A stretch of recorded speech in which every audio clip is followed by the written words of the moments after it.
I look like an old person. Ugh, my defense. It's a little cold and my back hurts. So I gotta sit really weird for this. Anyways, I somehow watched more movies in the last 2 months than I read books in the last 2 months. And that's kind of interesting to me. But not the point. This might be a long one because, as I just said, quite a few movies, and some of them I got some opinions on. Mostly good opinions. So let's get started.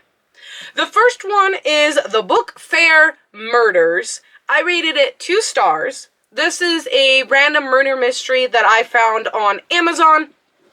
I was just looking for murder mysteries in general, and this is one that I came across. I rated it 2 star. Didn't really care for it. Nothing particularly. It was just kind of boring, and I didn't like our main character. So it follows, I don't know if she was a publisher. I think she was a book publisher at a book fair, obviously. And we kind of follow her as people die. I think there was 2 murders in it. I don't remember for sure. Oh, wait, I always forget this part. Spoiler warning, right here. Put this in as a spoiler warning. I don't know how much spoilers I'll talk about the movies, but in case I do say spoilers, here is your spoiler warning right here. Anyways, as I was saying, we follow her. She's, murder mystery. I actually liked the cop character the best, though, because I didn't care for her. She was boring, kind of annoying and weird, but I liked the cop's character. He was fun, but overall, didn't really care for it. I barely even remember it, and it was only 2 months ago when I watched it, so that's not great. Let's see, the next one is The Goonies. This one's technically a rewatch, but sort of not. There's a couple of those on here where it's going to be like that.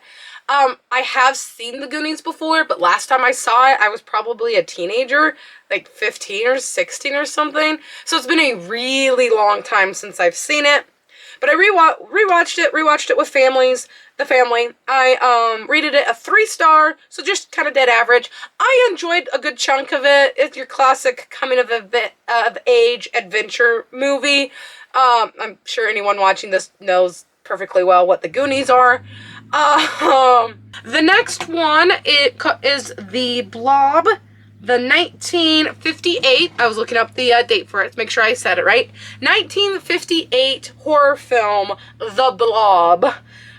Me and my brother have been on a little bit of a black and white horror film binge recently, which is kind of funny because I don't like horror films, but that's besides the point.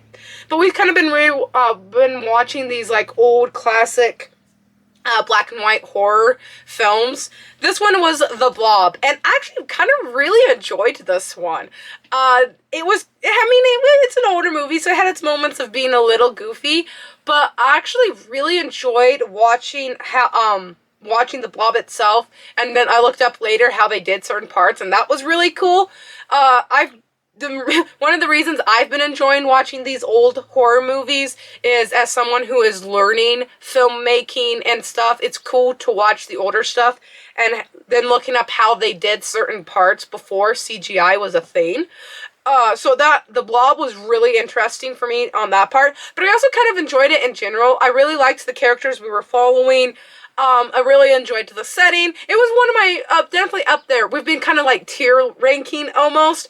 Ooh, that would make a great video. Get my brother on here and we'll tier rank the black and white horror films that we've seen.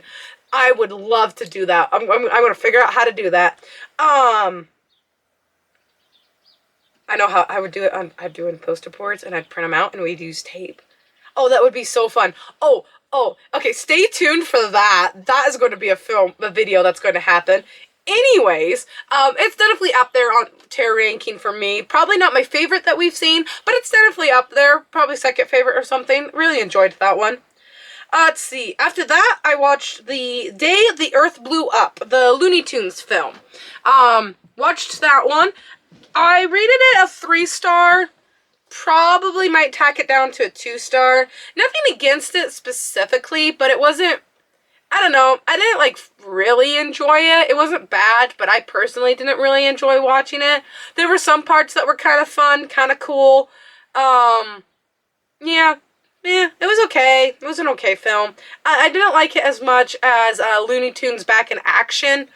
but I guguess that's kind of a high bar for me because I really enjoy that one. So, I did think that Petunia Pig was going to be a bad guy. Like, spent the whole movie thinking that Petunia Pig was going to end up being, like, working with the aliens or something.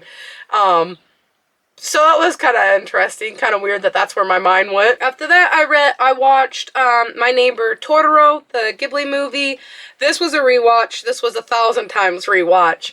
My Neighbor Totoro, or Ghibli movies in general, but specifically My Neighbor Totoro is a comfort film for me.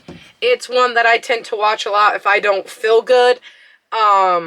Whether physically or mentally. If I don't feel great, I'll watch that one. So that one is a rewatch. I love that film so much. Nothing happens, but I love that film. It is so cute. It is so peaceful to watch. Adorable. Totoro is awesome. I have a Totoro plushie. He's staring at me at the moment. Most of the Ghibli movies I really enjoy. They're comfort films for me. They're so cute. They're so cozy. They're just it, you know? So that one's a 5-star, obviously. And that one's a rewatch because I haven't seen all the Ghibli movies, but I have seen a good chunk of them.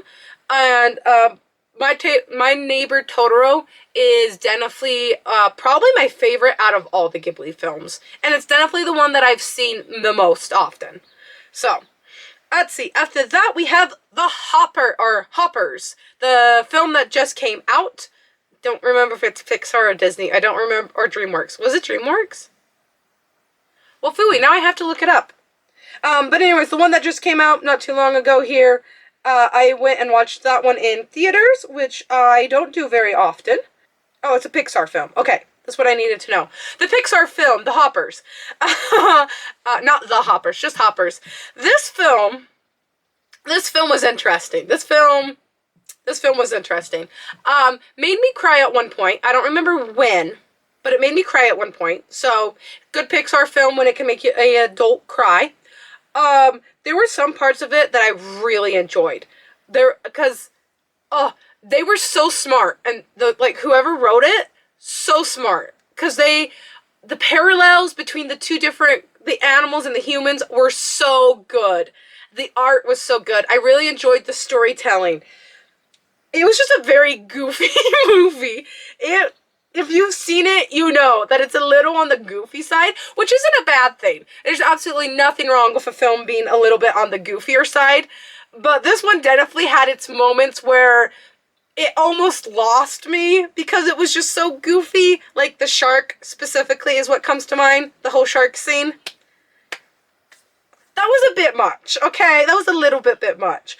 But yeah, I really enjoyed that film. I loved the parallel between the characters, the different sets of characters we had going on. Yeah, and it was a really pretty movie. It was so pretty. It was a good movie. I think I rated it. Well, I rated it 3 stars, but I'm tacking it up to 4 stars now that I've had time to think about it.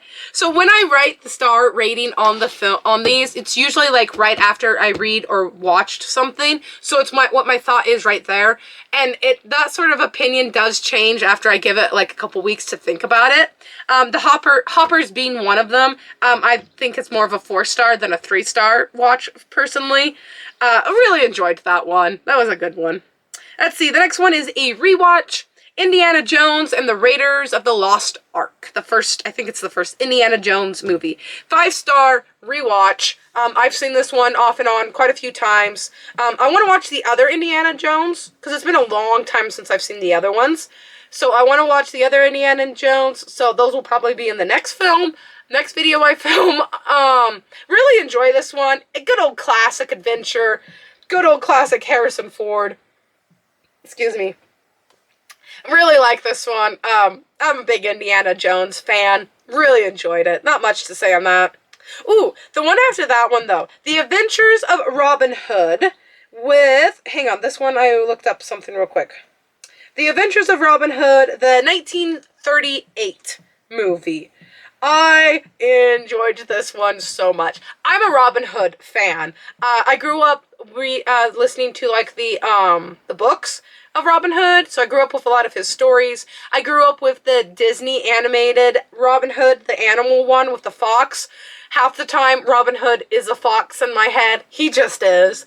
But I'm a big Robin Hood fan. Absolutely love him. I love his stories and everything. And my camera's going to die on me. No! Let me finish Robin Hood here. So I've read quite a few of his books, read quite a few books that are kind of based off of him, seen a lot of his movies. This one was not a rewatch. I hadn't seen this one before. And we watched this one, and I absolutely loved it. I love that they were able to really catch his chaotic heroism. He is a hero, especially in my book. He's just hero character, good old, your standard moral, standard thing, just good guy character. But he's very chaotic in the books. Like, he's chaotic is the best way to word it. And I love that they were able to catch that in this film. Just how absolutely goofy and chaotic he is. It was so good. Of course, you had your action, you have your romance. We had a lot of really just fun scenes. Really liked a lot of the stand-up, the side characters, which was awesome.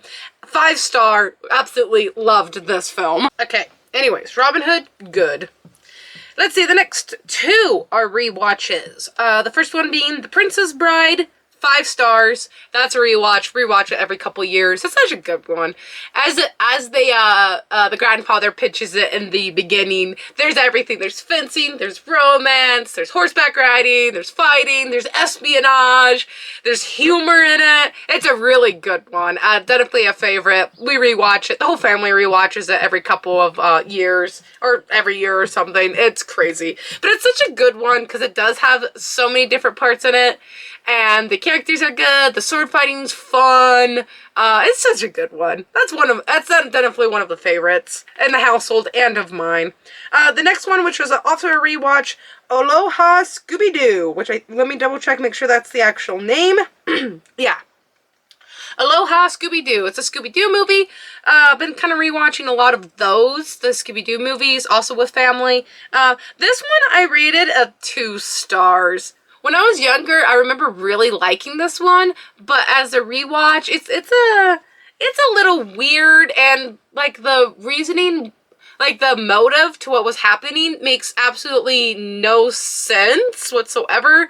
I know it's Scooby-Doo, but usually it makes a little bit of sense, at least cartoon logic way it makes sense. So I didn't really care for that Scooby-Doo movie. There wasn't any parts that I really enjoyed or anything, so it ended up as a 2 star. Let's see. Oh, okay. The next one. The next one. Okay. Another one I got to see in theaters. I went with my sister. Same sister who told me to go watch Hoppers. I went with her. This was her second time seeing the film and my first time seeing the film. And that was Project Hail Mary. This author. Okay, so I have the book. It's based off of a book written by Andy Weir. I have read his other book, The Martian. I have seen the movie based off of The Martian. Really, really like both of those. So when this one came out, of course, my sister also enjoyed The Martian. When this one came out, absolutely had to go see it. She saw it like one weekend, and then we both went and saw it like the following Tuesday or Wednesday. Because it was that good. She had to show it to me, and she was so right. It was so good.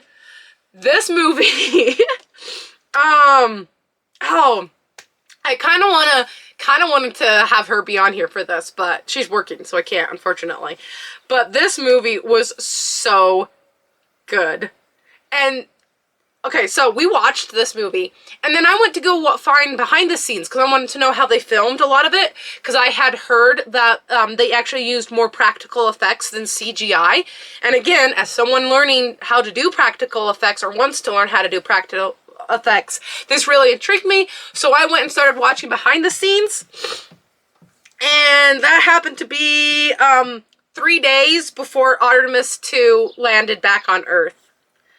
So I spent a whole weekend, actually a whole week, I guess, closer to a week, of watching behind the scenes to Project Hail Mary.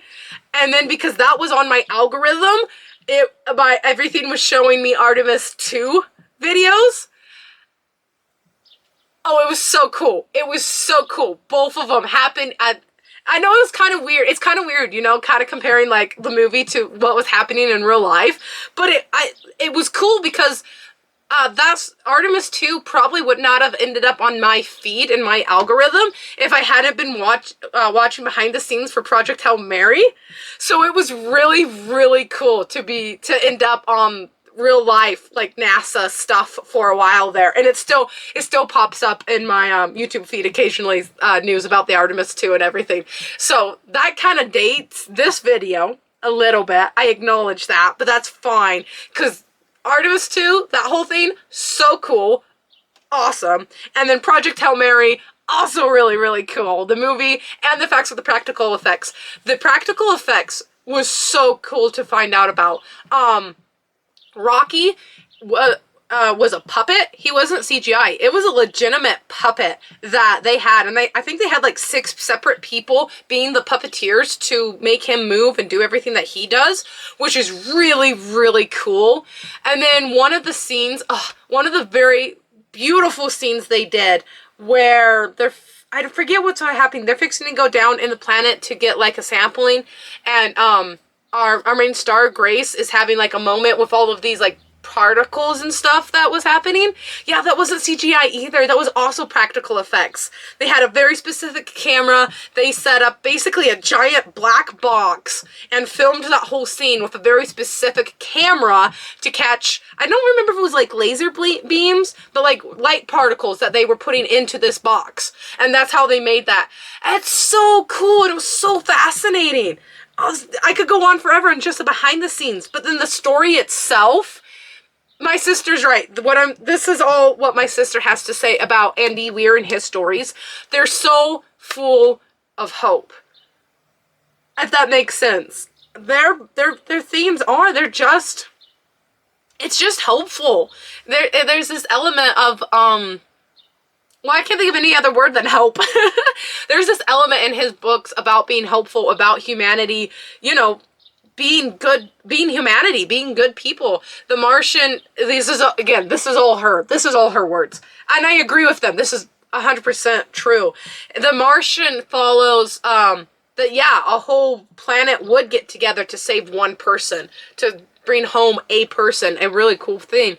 And then the Project Hail Mary being not only one planet, but multiple planets would go out of their way to save people, to save each other, to save one person. Because we follow two people stuck on starships, a human and I don't know if we actually have to get Rocky species. And they're there for the same reason. They're there because of everything that's happening. And it is so cool. It is so hopeful. It is a beautiful movie. It's a beautiful story. Oh, what I also really love about it is originally I was not necessarily a big Ryan Gosling fan. I have only seen him in a couple other movies, and I don't really care for those movies. I don't really care about it. But I might be a little bit of his fan now because that was his project. Like, I think how the story goes is he got hold of the book before the book was even published. Andy Weir's Project Hail Mary book. He got hold of it before it was even published, and he's like, oh yeah, we're making a movie out of this. And he's the one that created the movie. He's the one that went out of his way to make it practical effects instead of the CGI, which is really cool. He, of course, brought in real NASA astronauts to make sure that we were doing everything right. And it's just really, really cool. And then, of course, big fan to Andy Weir also, because I know that he puts a lot of work into both of these books to make sure that they were as accurate as they could be, which is awesome. I have not read the book. It is on my TBR. I want to read the book so bad, but I don't have a physical copy, and my library e-copy is, there's a line a mile long to see it for obvious reasons. I mean, to read it for obvious reasons. It's on my TBR. I want to read it, but I just don't have it at the moment to read it. It's a great movie. Go and see it. Go see Project Hail Mary. Go read the book. I haven't read the book yet, but my sister has, and she says it's as good as the movie. They are both so good. And go read and watch The Martian. Both of those, also excellent reads and watch. They're so good. Love those books. Anyways, okay. Now that I'm done fangirling about space, which is not something I normally do. I'm not a big sci-fi person. I'm not a big space person, but I'm definitely more of a space person now than I was a couple weeks ago, or a month ago, I guess. So there's that. Love that book. Oh, this is so good. So good. Anyways, we got 2 more movies we have to get through here. Okay, the next one is Evil Under the Sun. It's an Agatha Christie movie, based off of one of her books, I assume. It was an Agatha Christie movie. I'm kind of drawing a blank on which one that one is, I'm not going to lie. Which is probably not a good thing. Yeah, I'm going to look it up real quick. We follow Mr. Poirot in it. Oh yeah, this is the one where we're all on the island. Okay, yeah. So this one we're all on an island, and someone dies, so it's a whodunit, stuck on an island, big cruise, a lot of rich people type things. We're following Mr. Poirot. I don't think I'm saying his name right, but you know who I'm talking about. And it was okay. I rated this one a 3-star. I don't know if I said it. Project Hail Mary was a 5-star. I think I said that. Anyways, this one I rated a 3-star. It was cool. It was kind of fun to kind of figure out who was doing it. It wasn't anything particularly spectacular, but it wasn't bad either. It was a pretty decent whodunit murder mystery. Really liked that one. And then the last one I saw, I get a fan a little bit about as well. Speaking of old horror, black and white movies, I watched The Invisible Man, the 1933's Invisible Man. Also watching it with my little brother. It's another one that we're going to put on our tier list. So we watched that one. I rated it a 3-star, but now that I've had some time to think about it, a little less than a week to think about it, I actually think I'm going to put it up to a 4-star. I really enjoyed this one. I liked the Blob better, but this one was pretty cool too.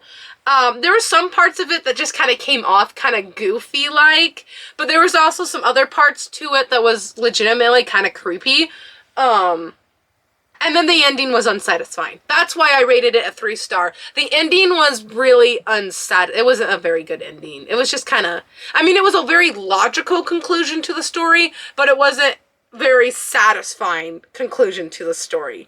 So, I really did enjoy this one, though. This one I can fangirl a little bit about because I also looked up how they did it.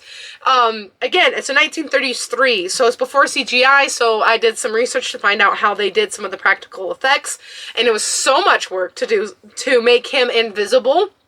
They ended up shooting the exact same scene like 4 separate times. They filmed it once normally, and then they took the set and covered everything in dark black cloth. Black satin is actually what the internet said. And he would wear all black, the main actor. And then they filmed it like that. And then they would film it 2 other times with different exposures. And then in the editing room, they would take all 4 separate takes and splice it all together, overlay it together. And that's how they made him be actually invisible, which is so much work, but also really, really cool. It was really cool to find that out. So I really liked the movie because of that. So I got to learn a little bit more on how they did some practical effects. So really enjoyed that one a lot. I'm really liking watching the black and white horror films with my brother. After that long fangirling and everything, those are the films that I have watched in the last 2 months. I'm going to be keeping track the next couple of months, and when I decide I want to, we'll make another film too. So I'm having a lot of fun with these. I hope you guys are having a lot of fun with these too, because I'm going to keep making them. I might even start bringing on siblings, because a lot of these movies and some of the books that I've done in previous videos are recommendations or ones that I watched with family. So I might start bringing them on for certain films, because that could be really fun to do. Now, if I can figure out how to do this tier list, I have other movie franchises I'm going to do with the tier list. And books, too, actually. So, if I can figure out a way to do the tier lists, that's going to be a thing. So, stay tuned for that. Stay tuned for the black and white horror film tier list. That's happening. That's going to happen. All right, see you later.